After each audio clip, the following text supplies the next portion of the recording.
Somewhere deep and hidden, southern Africa's last forest elephants tread a lonely path through their last fortress. Once, more than 1,000 of these giants ghosted through the 𝗧𝗵𝗶𝘀 and 𝗀𝗁𝗃𝗏 forests, Africa's southernmost surviving elephants. Their systematic eradication for sport and ivory and their uncomfortable coexistence with woodcutters and farmers was the subject of acclaimed novelist 𝗀𝗁𝗃𝗏𝗃's Circles in the Forest. Translated for a global audience, the book also became a prominent school set work. The most tragic incident in the saga of this elephant population goes back exactly 100 years ago.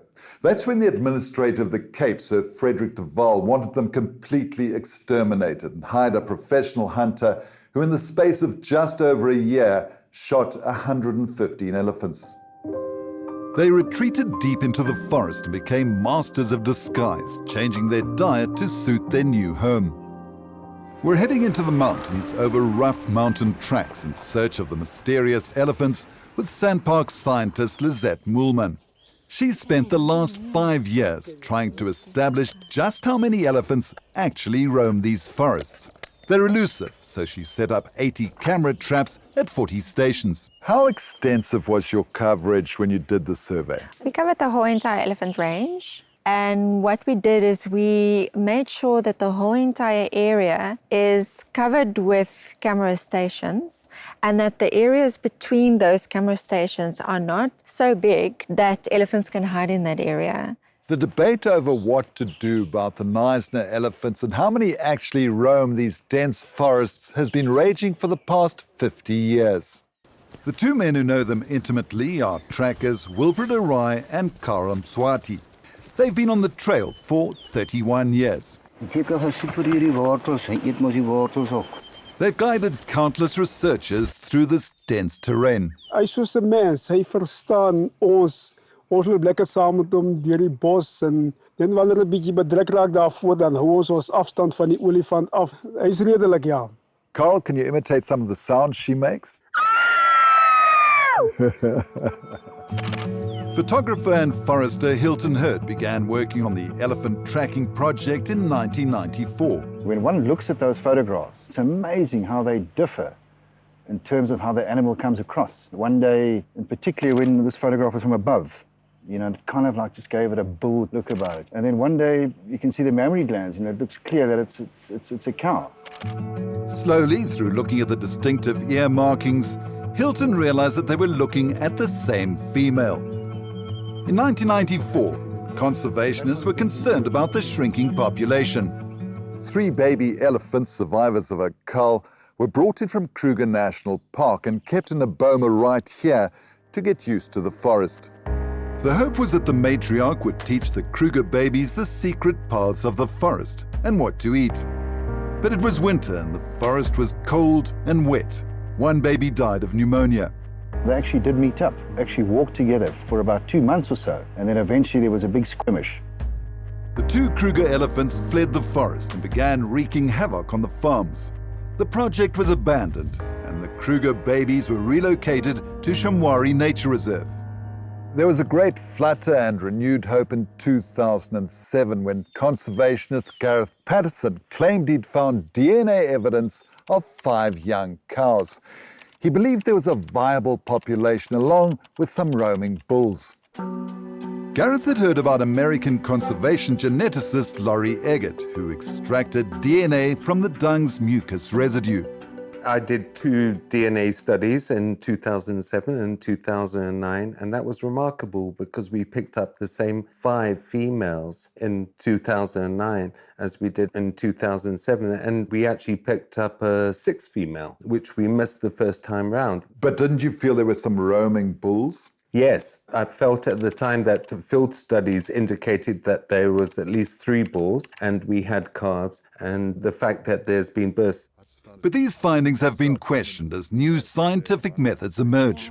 I used to work in a lab as a molecular biologist, and there are so many things downstream from when you pick the dung up until when you get your fingerprint. And that technique, especially on dung, is not like a forensic DNA result. Using blood, for example. Yeah, but it's almost impossible to get that technique to give you a forensic definite answer. And I think that's what people often don't understand. However, at the time it was good science, and it was what was available. You cover a lot of ground, Lizette. Well, the elephant range is about 185 square kilometers. And she also crosses to river gorges, where we also had cameras.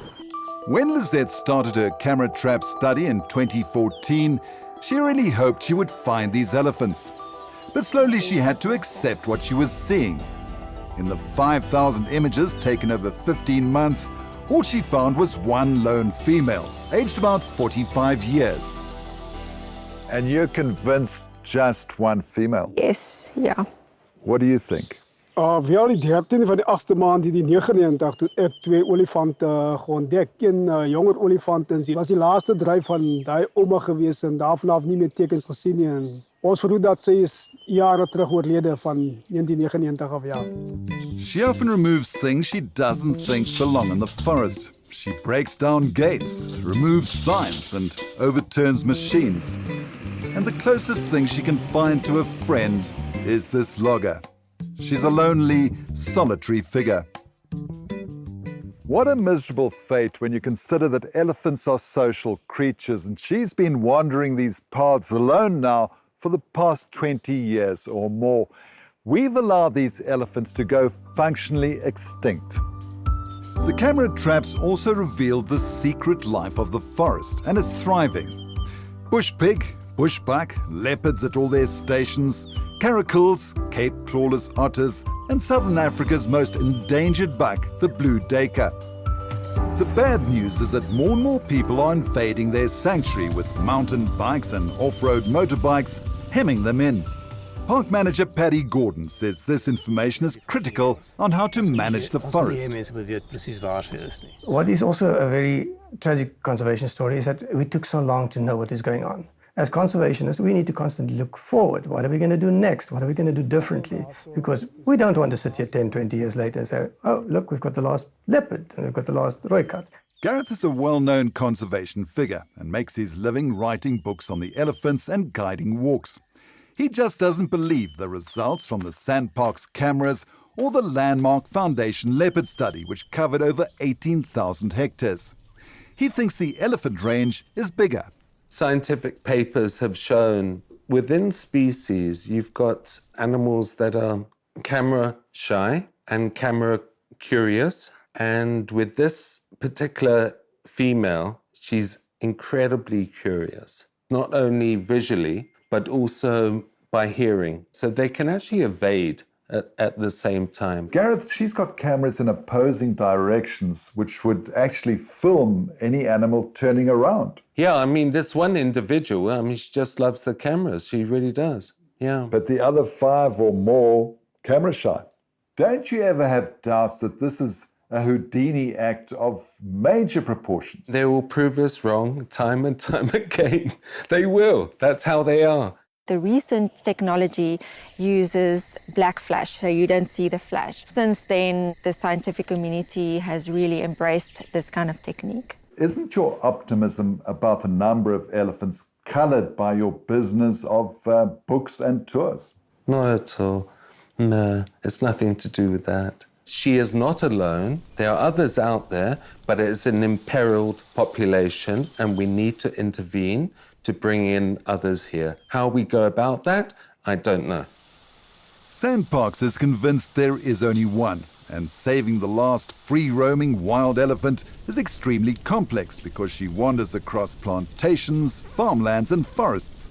She belongs to everyone and no one. If I bring elephant in, I transfer that legal accountability immediately towards myself. So there's a big legal implication to bringing elephant in. Add to that a very fragmented forest system, no fences to keep the elephant in, very expensive farmland on the outskirts that could be damaged by elephant that go rogue. Exactly what are the plans? Remember, she's not a unique species. She's the same species as the adder elephant, and she's not a forest species. What is unique is that she's learned behaviors that makes her survive in the Knysna forest. So she learned from her mother, and our belief is that the only thing to do now is that she needs to pass that information on to another one, and then build from there, basically buying time to see what we can do in the future.